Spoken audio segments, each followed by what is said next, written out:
will admit, I didn't see The Road to El Dorado when it first came out because it just sort of looked cheesy. And in some ways, yeah, that's kind of what it is, and in other ways it's actually really smart, but in other ways the animation is a little lacking, but in other ways it's fantastic. In other ways, maybe it would have been better as a live action film, but in other ways animation is the perfect way to get across some of this comedy, and oh boy, let's just look at the story. Two con men, played by Kevin Kline and Kenneth Branagh, come across a map for the city to El Dorado. As luck would have it, they wash across the shore where apparently the city is located, follow the map, and wouldn't you know it, they discover the lost city.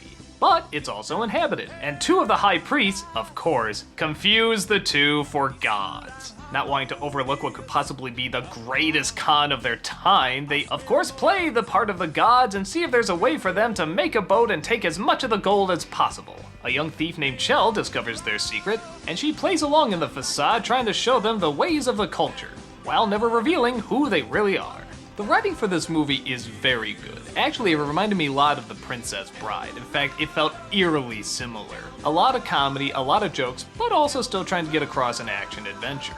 My problem with the film? I'm really gonna sound weird for this, but the animation is actually too good. What do I mean by that? Well, Princess Bride was funny because it's live action people acting like cartoon characters. And my theory is that if The Road to El Dorado was actually live action, it would have been funnier.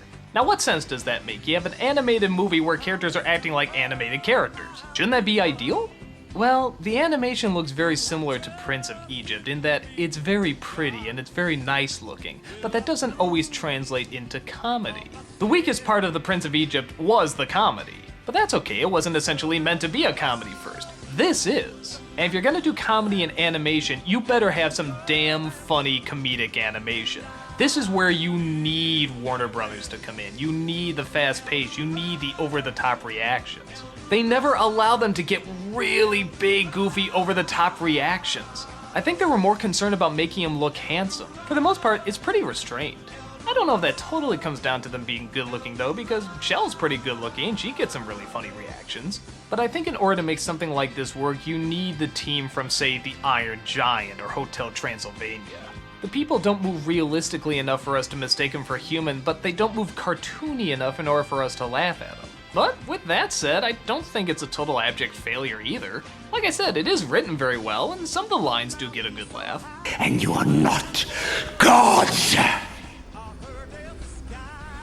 You're not a god? How dare you! Particularly any point where they have to talk really deadpan, that seems to work. Oh, we expected you to be staying with us for the next 1,000 years. Well, as we say in the spirit world, there's your plan and then there's the god's plan. The action-adventure stuff seems to work pretty well, and it's good to look at, but again, it's not quite as big or grand as, say, something like Prince of Egypt.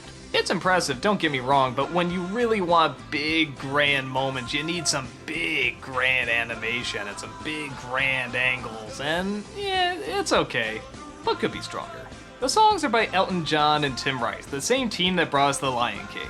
And I think I feel the same way about this as I do about The Lion King. And if you know what I thought about The Lion King, that's not that great. But where I liked at least 2 songs from Lion King, I can't think of any songs I like from this one. Hell, I barely even remember them.